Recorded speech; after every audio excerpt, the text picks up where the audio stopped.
I always had trouble finding a good awards and points redemption for American Airlines international business class flight, so when I had the chance to book one, I jumped on it. So in this video we will share my experience. We'll look at the lounge, the seat, and the overall quality of service across board for the business class on American Airlines, including the food and all the other amenities that a business class seat provides. This flight was from Rio de Janeiro in Brazil to Miami, US. This was in January 2025. We'll start our journey from the American Airlines lounge at the Rio de Janeiro GIG airport. This lounge is in the VIP lounges area where I believe most of the lounges at Rio Airport are. This is a decent space. You get the required entry because you're flying international business class. We went in a little early, almost 3.5 hours before our flight, so it was pretty quiet. You get a decent amount of options for various beverages and food selections that are on offer. Since the lounge was very quiet, there was a lot of space around and open seats that you could easily find a place and a corner to sit in. Very few people were already there, and most of the people were either busy working or enjoying their food before they got onto their flights. So, overall, there was no issue in finding a quiet and nice space within the lounge. The lounge was pretty well cleaned. They kept it really nice smelling as well as clean across the board. It started to fill up as the flight time was getting closer and closer, but there was definitely still enough space for everyone to sit. Because it was dark outside, so there were not a lot of planes to be seen, but it had decent views of the planes if the sun was out or you could see outside clearly. The other impressive thing was the toilets and bathrooms. They were also very well cleaned. They kept them clean throughout our stay. There were plenty of showers as well if someone was interested in having showers. Food wise, it had some good options. There were a couple of soup options. Then they had some finger foods, some appetizers. The coffee machine worked, and the coffee was overall okay. The hot food options, they had 5 or 6 different options from pasta to rice to some sort of curry with it, and then a few other sauces. And then you had a couple of different options of breads as well. By that time, the boarding time arrived, and we started boarding around that time. As soon as you board the flight, you see the one-to-one configuration of this Boeing 777-200ER that was going to take us to Miami.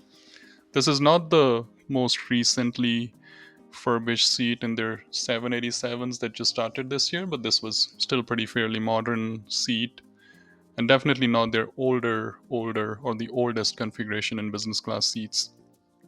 The tray table was nice and sturdy. You could easily kind of pull it towards you and open it, gave you decent space, and it was sturdy enough. It wasn't one of those flimsy tables that some of the other airlines have. Just push it in space back.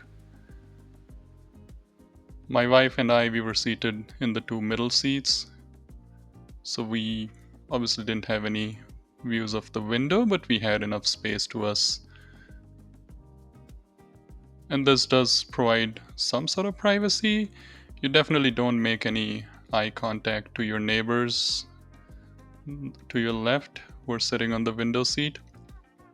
And then different options around the seat as we explore. This was the bedding, nicely packed, which we will look at later.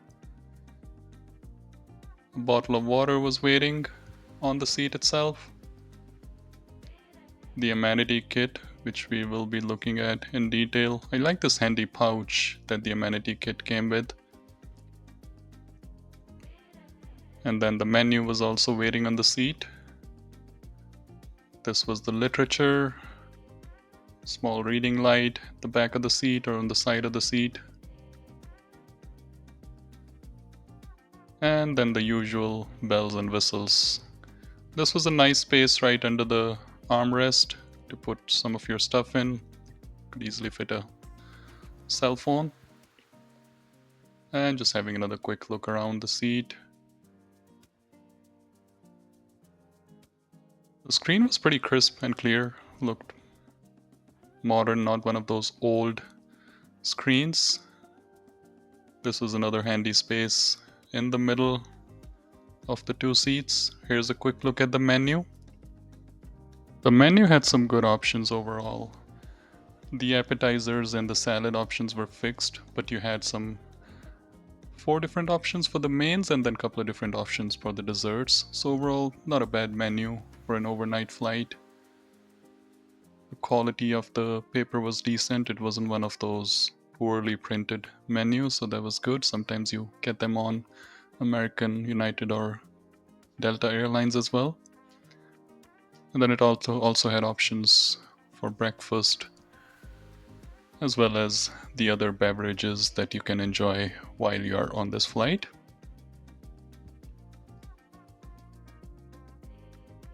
A decent number of options for different spirits, whiskeys, and other liquor beverages that were on offer. They have few options for beers and other beverages as well. It was nice to see that they had the low-fat milk option and some cappuccino options available, which is hard to find on some of the US-based airlines. This is another small space, the side of the seat where the remote control was hidden, and some of these other charging points and other power controls were available.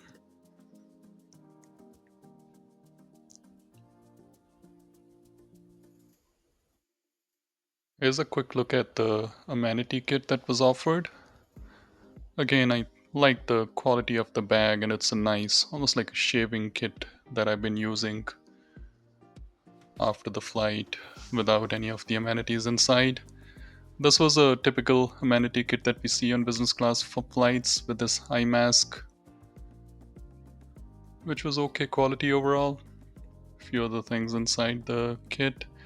Have your dental kit with the toothpaste, toothbrush, and other options in it. Comes in handy during a long overnight flight. The earplugs, always one of my favorite thing in an amenity kit. Cannot sleep without them. And as I struggled to find other things, these were your lotions and potions in the amenity kit. This was a lip balm, one and done. The brand was Relevant. Not sure where this brand is based out of. If you know, let me know in the comments. It's overall okay type of a solution. It seems like a different brand, but other type of solutions that it had. So overall, kind of an average amenity kit, not a lot of different options to be honest, but it had all the basics. And then a small literature. And then the Bang & Olufsen branded headsets, noise cancellation headsets as they called it, and they were actually nice quality headsets overall. And they made sure everywhere on the headsets, on the box, that it is a property of American Airlines. I don't even know if someone takes them away, where are they going to even use them because of the port thing, but anyways. They handed out slippers. Slippers were overall okay quality as well. It's nice to have slippers on some US based airlines. The dinner service started with some warm nuts, which were not very warm. They were just room temperature nuts. Glass of water from me. And then the food arrived, had the typical salad and the grilled shrimp. I went with the chicken escondidino option. Apologies if I mispronounced it, but I think it was chicken escondido or escondidino option, which was light roasted rosemary sauce chicken with broccoli, carrots, and few other vegetables. Overall, an average option to be honest. My wife had the other main option, which was a ratatouille ravioli. It was definitely more flavorful and better than the chicken option that I had. And then the usual grilled shrimp and the salad, which were pretty blah, to be honest. Average affair. Just like most of the other US airlines, catering is their weakest spot. Not sure what it is. Even When it's catered outside of US, it's still pretty average. And then for dessert, I think this was some sort of a chocolate panna cotta or something, which was nice. When dessert is the best meal, then it tells you that it's not doing really good job for the overall meal. And then had some warm chamomile tea with the dessert. Okay, so after dinner, a quick look at the bathroom or the toilet on board. This was your standard 777 toilet. Decent amount of space for you to move around, do your business, wash your hands, wash your face, use your toothbrush. Soap and everything else was pretty well stocked. They kept the bathroom clean, which was nice, something you sometimes take for granted on some of the flights. So that was a good thing at the end of the day. Here's a quick look at the bed in the lie flat mode.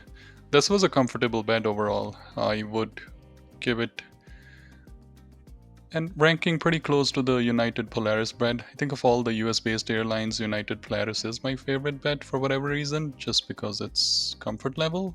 But this was a decent bed as well. Breakfast service started in the morning, 2 hours before boarding, or 2 hours before landing rather. This was a egg option with some veggies, bacon, and then some fruits. And I had the chamomile tea and a small bread with it. The breakfast was definitely better than the dinner service in terms of the quality of the food. With that, our descent into Miami started.